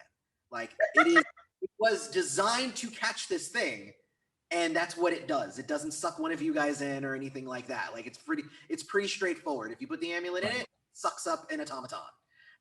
So Is it is it clear that we just get near it and it does it, or we have to perform some kind of ritual to do it?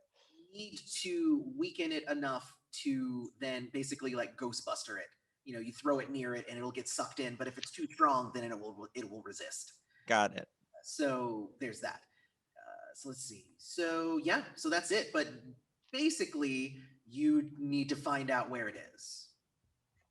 And to throw this out there, there's a reason why Gabriel is part of this group, is because that's what he does. He finds things. So Ooh.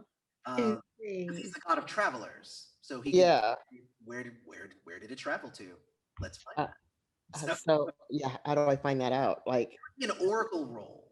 We'll say oracle and survival, probably. Oracle and where's survival? Where's that 3rd one? from the bottom on the right. Oh, there it is. 0 on my survival. Not Yeah, cool. thanks so much. So okay. Well, and so basically that's what's going to happen there. Let me roll here, find out where it actually is, and then oh gosh, okay, I guess it ended up there. All right. Yeah. I didn't do very well. What did you get? 0. So what I would say is that you can spend a fragment and get 2 successes just automatically, and it'll essentially mean that you did it. Or you have 7 dice in the Pantheon pool.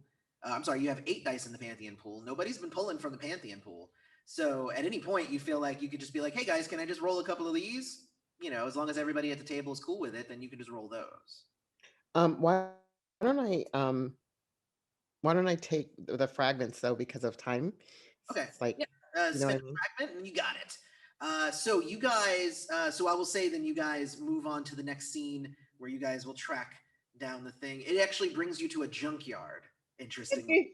Before we leave, Tony's going to create some flowers and leave it on Gabriel's bedside. I love it. So just so sweet. real quick, I know that we're we're running out of time, but essentially how it works when you get to 0 in terms of, so we'll address that here because both Marlon and Wade have gotten to 0. So essentially what I'll say is, what are you guys going to do the next scene? And you guys will be like, oh, we're all going to go to the junkyard. And then I'm going to be like, oh, that's awesome. The whole team is all going to go to the graveyard. Okay, so Wade, you get a call. And, basically, and so like, Wade, what are your things here? Actually, you have damaged, Krillin and Cynthia. Oh God, that would be terrible of me. So essentially what I could do is I could say Cynthia calls you and says, she has a job for you and she wants you to drop everything and do it. And then you would have the option to be like, of course, Cynthia, of course I'll do this thing for you. And then you don't get to go to the junkyard with them. Or Right. say, actually, no, I'm busy. I have to go do this other thing.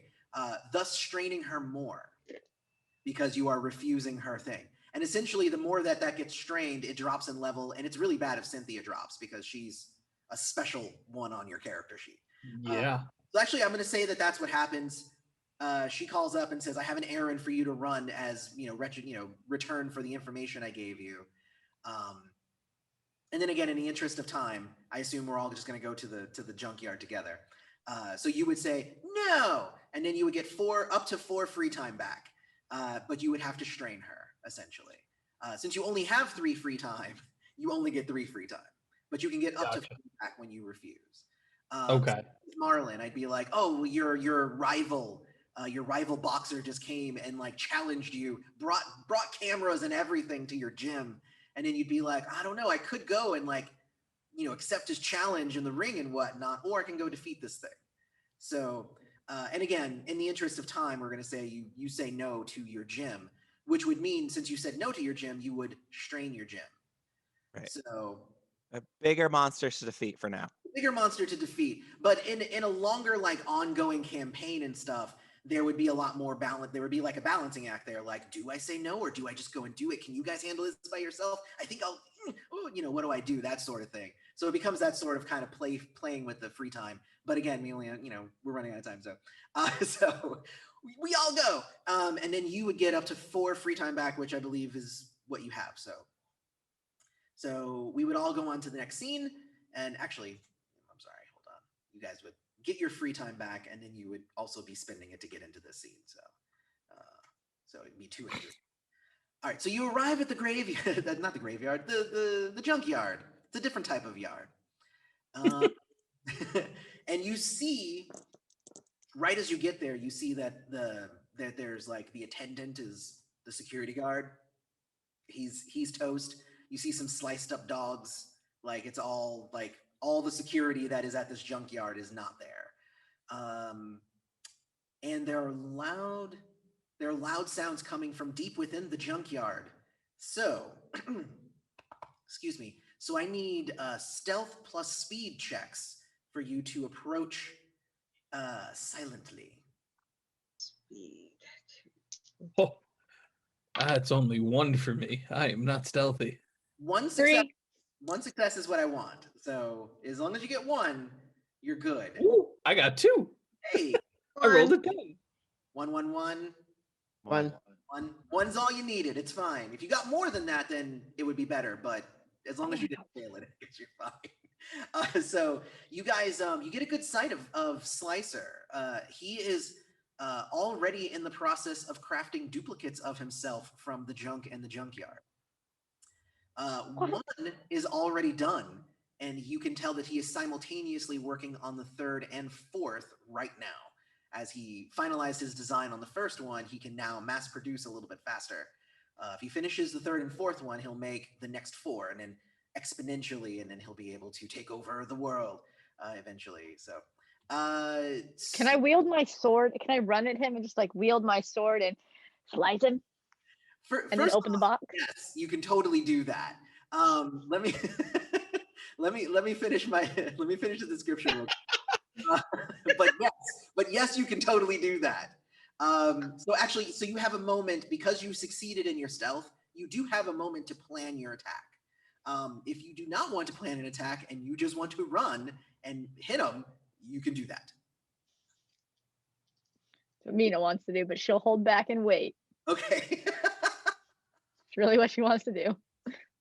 Well, I mean, it's up to you. What do you want to do? I mean, Mina has a +2 to this weapon of Adam. Like, I want to just like take my shiny sword and break crap up, man. All right. Well, I'm gonna say that's what happens because that's your first. Yes. Let's just do it. Okay. So like you guys are like, all right. So what do we do? And you just see her. She just like lightsabers up. She has a sword made of light. And she just runs at the thing. So I'm gonna say you get an attack before the battle actually begins. You're gonna get a free attack. So we're gonna say that this is going to be stealth and fighting, but you get a +2 because it's your your special weapon. Okay, and then I have 3 stealth. Hold on, I gotta roll a lot of dice. Yes, you have 3 stealth and you have 1 fighting, and you get a +2, so you're rolling 6 dice. Okay, I got 3 10s. I need to roll 2 more dice. Whoa. That is Oh. awesome. Hold on. And these dice are like, I never play with these, so I'm so happy about them. What do you have? Weighted D10s? Right? No, girl. I mean, no, dude. Are you a girl? No, you're a dude in the game. No, they're just from that rando bag of like 10 pounds of dice you buy on Amazon. I had to buy a bunch of D10s for this class because that's what we roll in. And that was a 6 and a 2. So I have 2, 4. I got 6 successes with my 10. Okay, so here's what I'm gonna do.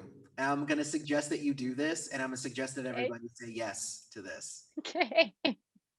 I think that what you should do is ask the table if you can roll all of the Pantheon dice, and then also activate your Stroke of Genius blessing.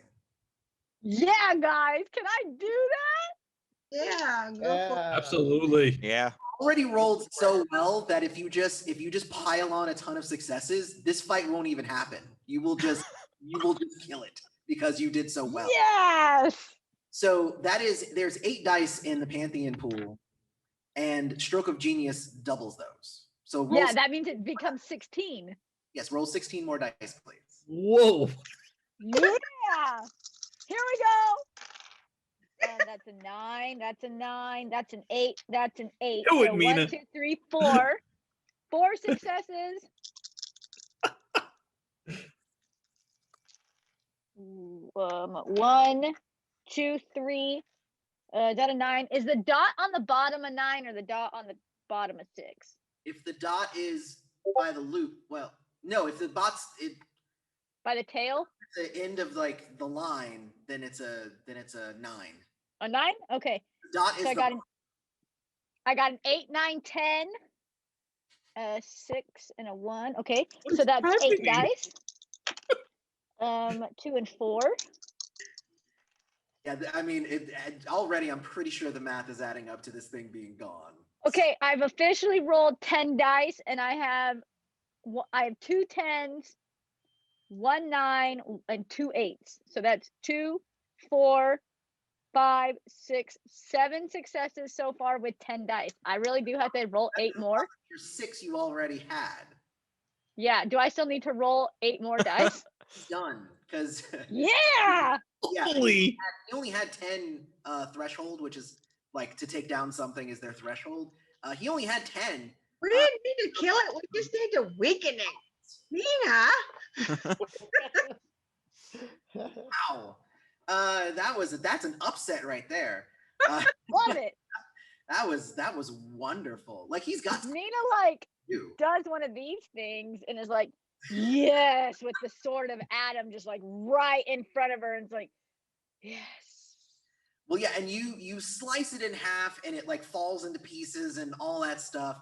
And then you guys need to bring the box over, and the box will suck it up, and you'll see like basically each piece just gets smaller. Because it's huge, like it's like like giant. So it's like the pieces get smaller as they go into the box, so it can all fit. Yeah. So and basically the gearbox is now under your ownership.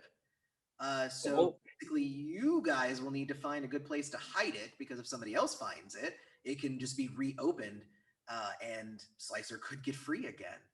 But also, it's an automaton that will obey the person who owns the box. So you could also technically use this in a very evil ways, if you really wanted to. Yeah, it's kind of crazy. That was that was crazy. That's the first time that's happened when I've run this adventure, I'll say. First time for everything.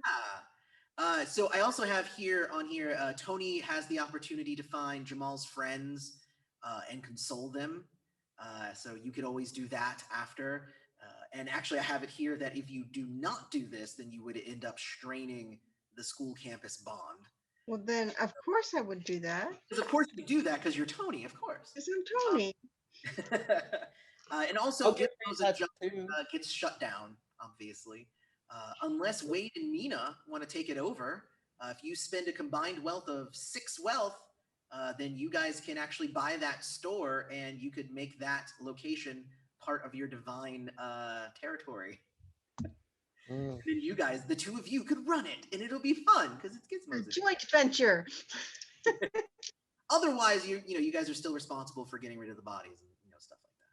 So yeah, so that's the game. Like it was over really fast at the end there. But that's Sorry. adventure. Someone had to come in with 20 D10s and just end the game. No, I'm joking. Suggested you do it, so it's kind of also Sorry, world. No, that was great.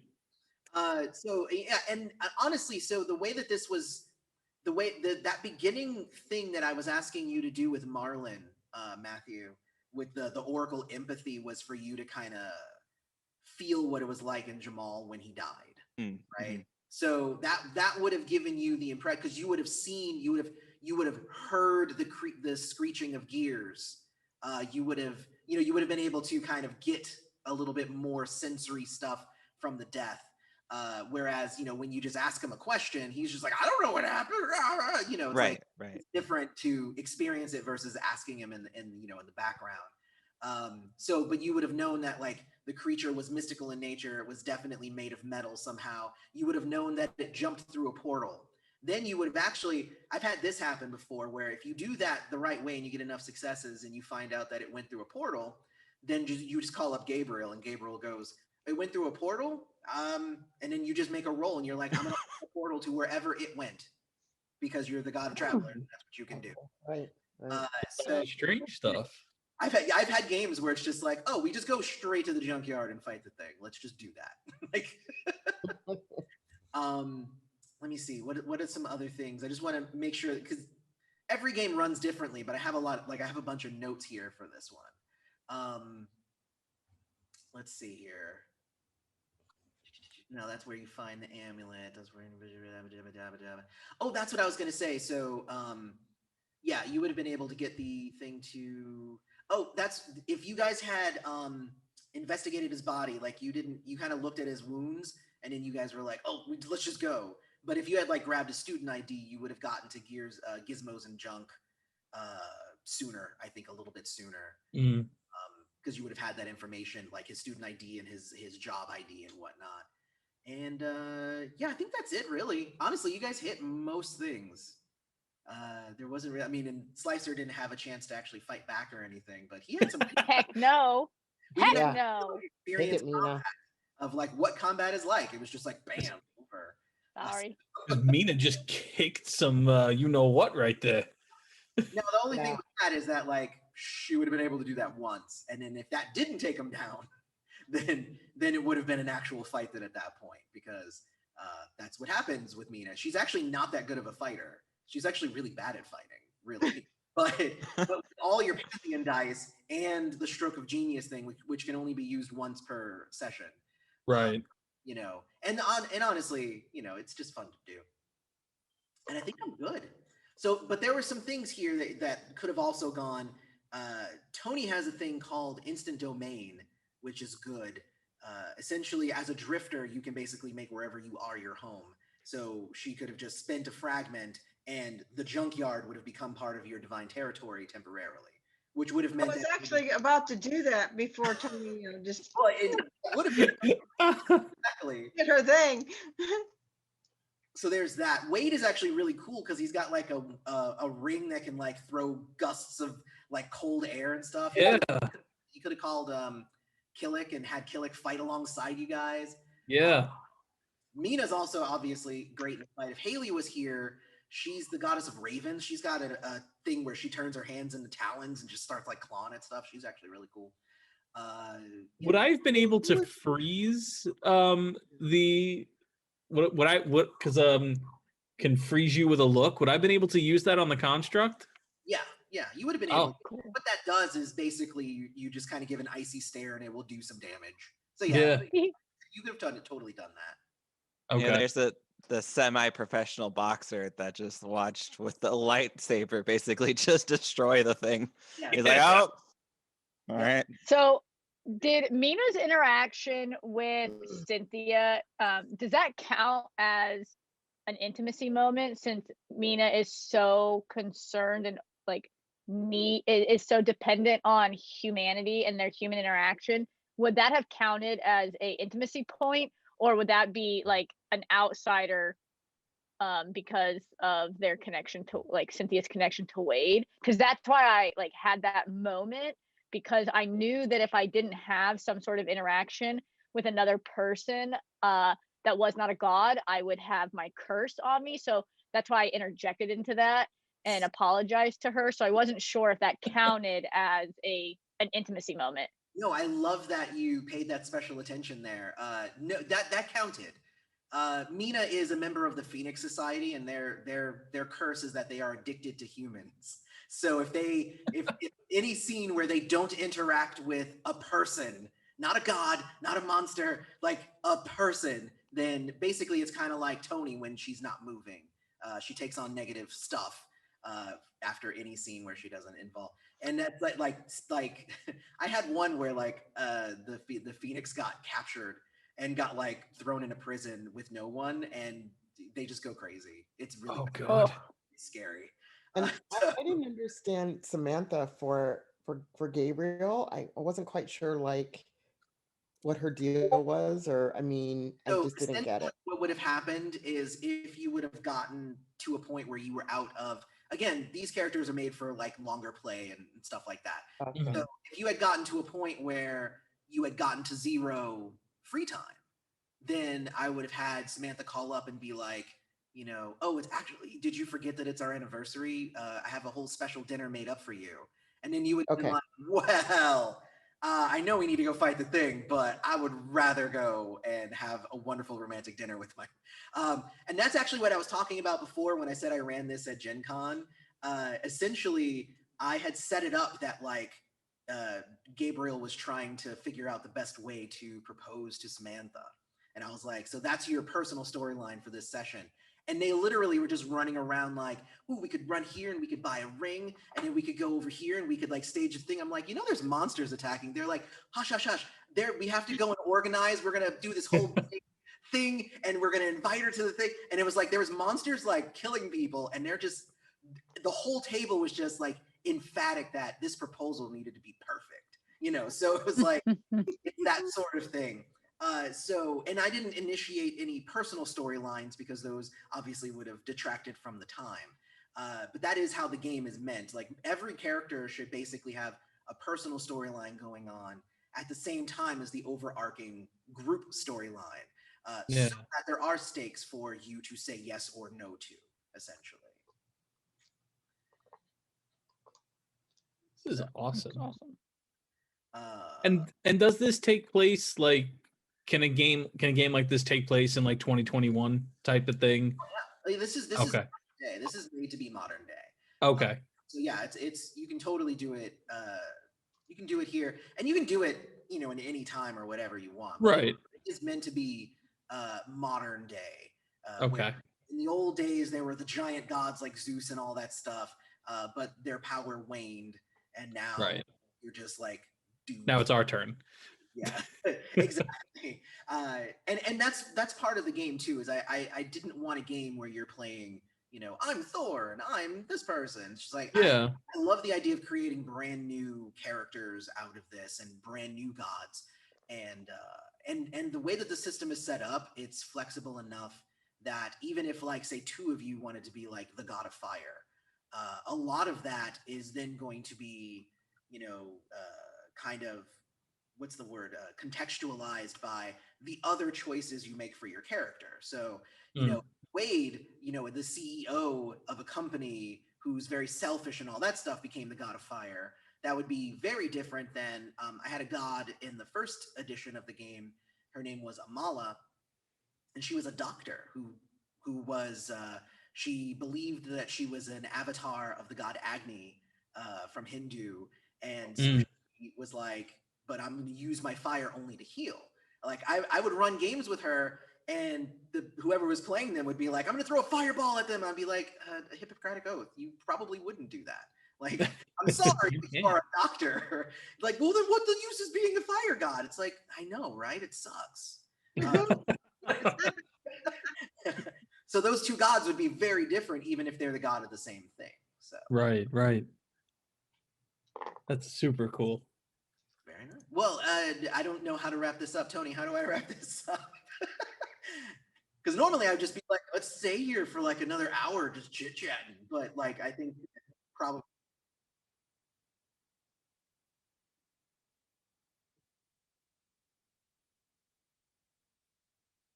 Well, I guess the main Can I question ask one more? would be what questions would you have for me from, obviously from the learning standpoint of, the Geek Therapeutics and stuff like that.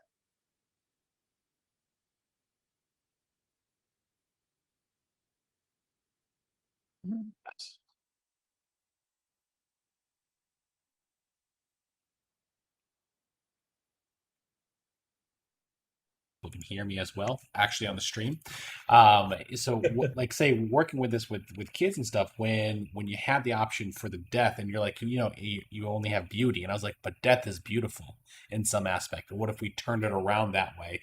And I was like, please, Vicky, use it. And then it didn't happen. I was like, in that case, would we have been able to utilize that concept in there? But like, hey, death is beautiful. Can I roll? Yes. So what the rules that I have, I was going to say that I wrote the damn game. You did, right? You are the creator of the game. Book. I'm like, who's they? The rules that I have essentially is the way that it's set up and the way that the Mad Libby kind of system works is that you use the word very literally, and the further you get away from the literal definition of what it is, you start taking dice penalties, essentially. So you can talk your way into something. But what, like, the example that I like to use is that if there's a god of dogs and you want to call a dog, and there's a god of animals who wants to call a dog, the god of dogs would be able to do that much easier, because the god of animals, if he just did a regular summon, he would summon any animal around. It wouldn't just be a dog. If he really just wanted a dog, he would take a dice penalty to narrow it down, essentially. So it's kind of like almost it's a how far away like the 6 things of Kevin Bacon, like how far away from the original core thing does it go? As it gets farther and farther away, like I'm thinking of it as just like a centerfold, like, oh cool, I want to call him a dog, I'm dog, so it's like right in that first one. But if I'm animals, that's technically like 2 outs, so someone's gonna have a little bit more harder time with that. So that's an interesting thing. So I would assume that the death one would probably be 3 or 4 if we were looking at it like stages or things like that out. It would be a pretty hefty penalty for the god of beauty to do the same thing that the god of death could do. But I wouldn't necessarily say no, definitely never. I was mostly just saying I was kind of just moving quickly through it, again, due to time and whatnot.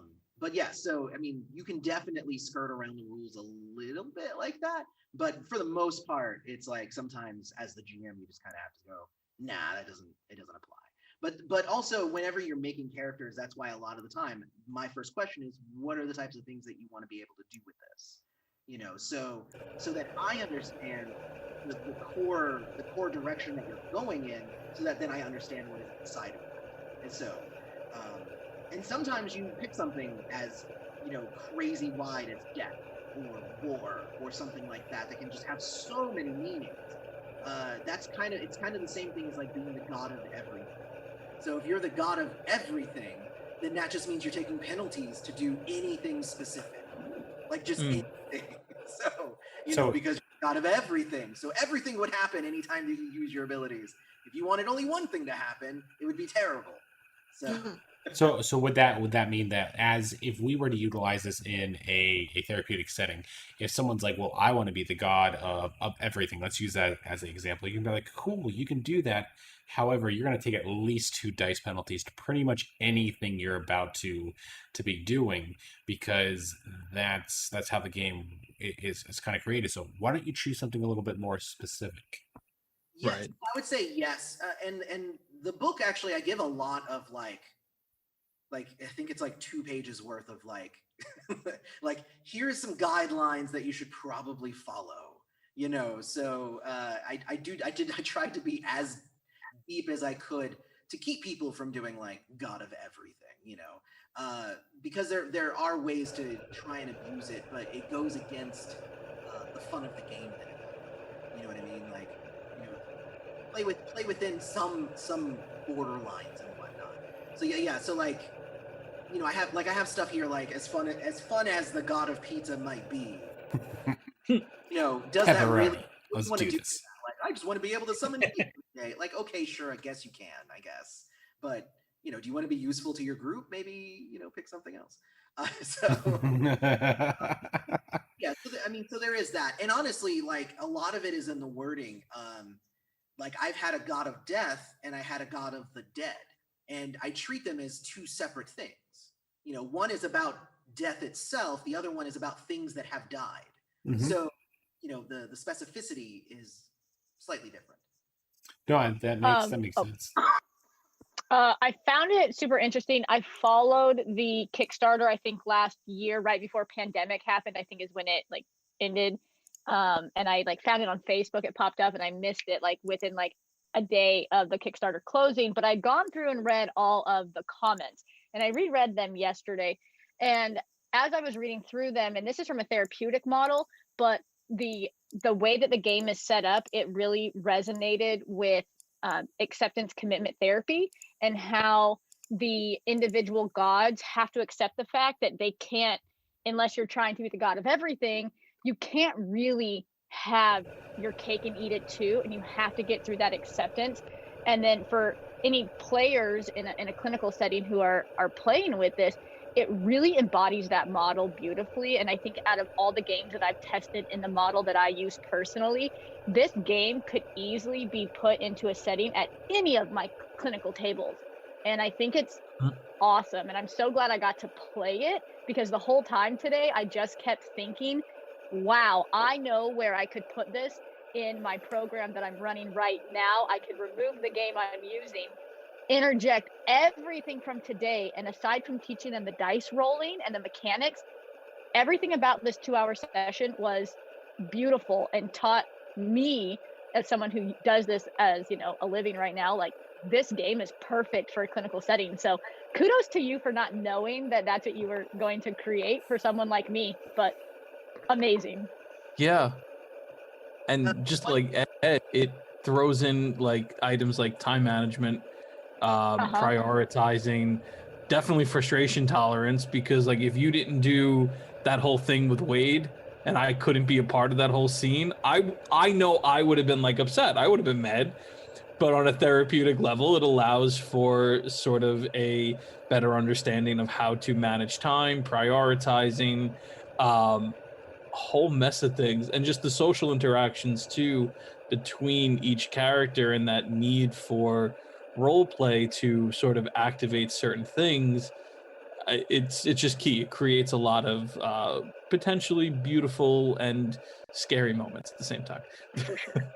There's also one other thing that we never get to in a one shot or anything. It's more for the longer term play.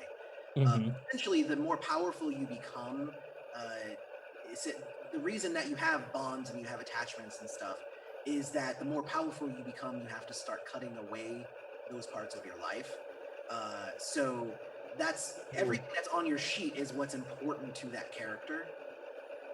So essentially, like if we take Gabriel, for instance, essentially if Gabriel became more powerful as a god, he would have to look at his sheet, or was playing Gabriel, would have to look at his sheet and be like, okay, so what do I have here? I have Samantha. No, I'm going to keep Samantha. I have my, the bus station. Cool, I could probably lose the bus station. Or I have my tattoo, place. And it's just like those, that's it. Like those are the important things in his life. So, he might be okay with losing the bus station, but then if he got more powerful, does he lose Samantha or does he lose his tattoo? And he has to lose one of them. Right. Because that's the price of the power that he's getting. So that's actually part of it. That's for really long-term play. You have to get 50 XP to get to the next level, and then you have to start cutting stuff away. But I've had those games that have gone on for like years, and it gets dramatic when you have to give up those super important things that have been like core to the character for like the whole time. Yeah, anyway, there's that. I just wanted to throw that out there since, again, it's not something that we would get to in a 2-hour thing. So. I really enjoyed this. This was actually very enlightening to watch this happen. So I really appreciate you, Eloy, coming on in and showing us all this very much. Well, thank you Thank guys you. for coming and playing. I enjoyed myself. I always love running this game, so you know. Oh, you're going to be doing some other cool ones too. Ninja Crusade, and it's not MVP, AMP. Yeah, AMP. Yeah, I'm running AMP for something and Ninja Crusade for another something. I don't know. You sent me invites. I have them on my calendar, so you're going to do some good Just stuff. gonna show up, huh? Yeah, he's going to show up and just make it happen. Right. I'm All right. here. Let's do it.